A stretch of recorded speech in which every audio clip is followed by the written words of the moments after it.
बढ़ रहे हैं। थप्पड़ कांड के बाद आरएएस अधिकारियों की हड़ताल अभी भी जारी है। आरएएस अधिकारियों का प्रतिनिधिमंडल सीएमआर पहुंचा है। आरएएस एसोसिएशन की सीएम भजनलाल शर्मा से मुलाकात है। आरएएस एसोसिएशन द्वारा तात्कालिक मांगों को सीएम के सामने रखा जाएगा। एम्प्लॉयज प्रोटेक्शन लागू करने की मांग रखी जाएगी। सुबह 11 बजे सहयोगी संगठन आरटीएस परिषद, विकास अधिकारी सेवा परिषद, सचिवालय सेवा परिषद, मंत्रालय कर्मचारी संगठन, पटवार संघ, लेखा सेवा संघ और अन्य सेवा संगठनों के साथ बैठक है और निर्णय से आगामी रणनीति से अवगत भी करवाया जाएगा। सरकार की ओर से मांगों पर ठोस प्रभावी कार्यवाही होने तक बहिष्कार रहेगा। राजस्थान प्रशासनिक सेवा अधिकारी संपूर्ण कार्य बहिष्कार पर रहेंगे। जयपुर में अन्य जिलों से आए आरएएस जयपुर मुख्यालय पर ही उपस्थित रहेंगे। तो आरएएस अधिकारियों की हड़ताल लगातार जारी है। जैसा कि हम आपको बता रहे हैं, आरएएस अधिकारियों और प्रतिनिधिमंडल सीएमआर पहुंचा है और इसको लेकर अब जो है फिलहाल हड़ताल जारी रहेगी। हमारे सहयोगी दीपक गोयल हमारे साथ लाइव जुड़ चुके हैं। सीधा रुख करेंगे दीपक का तमाम जानकारी के लिए। दीपक, थप्पड़ कांड के बाद आरएएस अधिकारियों की हड़ताल लगातार जारी है, कब तक ये जारी रहेगी? क्योंकि जो पूरा अधिकारियों का प्रतिनिधि मंडल है आरएएस अधिकारियों का, वो सीएमआर पहुंचा है। क्या कुछ फिलहाल जानकारी इसको लेकर? अरे मैं इसलिए बोल रहा हूँ, कल पंगा नहीं हो जाए। देखिए, कल भी आरएएस एसोसिएशन और सचिवालय कर्मचारी संघ अधिकारी संघ के जो पदाधिकारी हैं वो मुख्यमंत्री भजनलाल शर्मा से शाम को मुलाकात करने आए थे, लेकिन मुलाकात नहीं हो पाई और आज सुबह 8:45 का समय उन्हें मुलाकात का मिला था। और आरएएस एसोसिएशन का कह सकते हैं कि राजस्थान के अलग अलग जिलों से भी यहाँ पर पहुंचे, लेकिन आज जो प्रतिनिधि मंडल की ओर से का जो नाम गए थे वही पदाधिकारी हैं और आरएएस एसोसिएशन के अधिकारी वो सीएम भजनलाल शर्मा से मुलाकात करने पहुंचे हैं।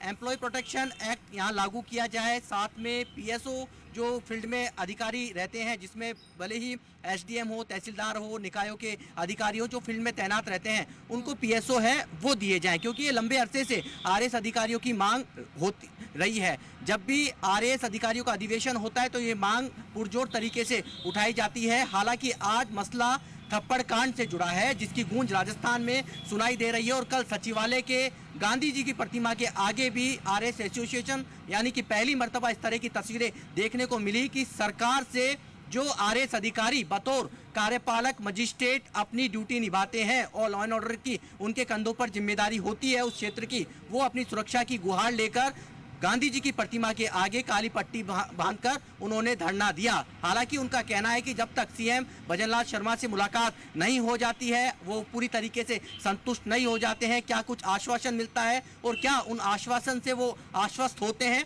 या नहीं, ये तो मुलाकात के बाद पता चल पाएगा। लेकिन इतना जरूर है कि कल से पूरे राजस्थान में यानी कल सुबह 9:30 बजे से पूरे राजस्थान में पूरी तरीके से पेन डाउन और नेट डाउन यानी कि हड़ताल पर पटवारी से लेकर गिरदावर, नायब तहसीलदार, साथ में जयपुर कलेक्ट्रेट के कर्मचारी अधिकारी और आरएएस अधिकारी हैं वो हड़ताल पर हैं। और इस हड़ताल का असर राजस्थान के सरकारी कामकाज पर पड़ रहा है, क्योंकि देखिए राजस्थान में इस समय सबसे ज्यादा जो फाइलिंग है वो ई फाइलिंग के जरिए निकलती है, लेकिन जब नेट डाउन हड़ताल कर रखी है तो ई फाइलिंग से भी फाइलों का मूवमेंट नहीं हो पा रहा है।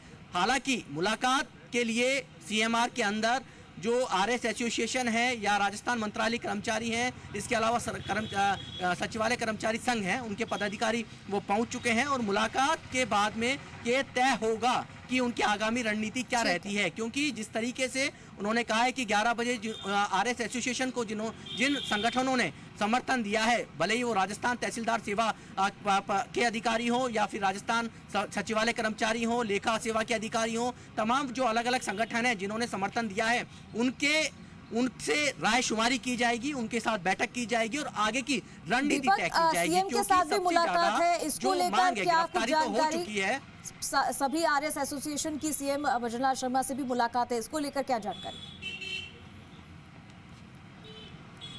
बिल्कुल, देखिए सीएमआर सारा प्रतिनिधि मंडल पहुंच चुका है और सीएम भजनलाल शर्मा से मुलाकात यहाँ पर की जा रही है। मुलाकात के जो मायने हैं, मुलाकात इसलिए की जा रही है कि एक उनको एम्प्लॉय प्रोटेक्शन जो एक्ट है वो लागू की जाए, क्योंकि जब फील्ड में अफसर रहता है तो उनके साथ में सुरक्षा के लिए वो उनको खतरा बना रहता है। कई बार ऐसी जगह आ जाती है जहां लॉ एंड ऑर्डर स्थिति बिगड़ जाती है, उनके साथ पीएसओ नहीं रहता है। हालांकि पुलिस की जो जिम्मेदारी है वो तो रहती है, पब्लिक सर्वेंट हो या फिर आम जनता हो, उनको सुरक्षा देने की जिम्मेदारी रहती है। लेकिन जिस तरह का घटनाक्रम 13 नवंबर को देवली उनियारा के जो पोलिंग बूथ पर हुआ कि पुलिस की मौजूदगी में भी नरेश मीणा जो प्रत्याशी कैंडिडेट निर्दलीय है वो एरिया मजिस्ट्रेट आरएएस अधिकारी 2019 बैच के अमित चौधरी को थप्पड़ मार देता है और उसके करीब कह सकते हैं कि पुलिस है मूर्तदर्शक बनकर उनको देखती रहती है। शाम 6 बज जाते हैं, पोलिंग पार्टियों को रवाना होना होता है, लेकिन पोलिंग पार्टियों को बाहर नहीं जाने दिया जाता है।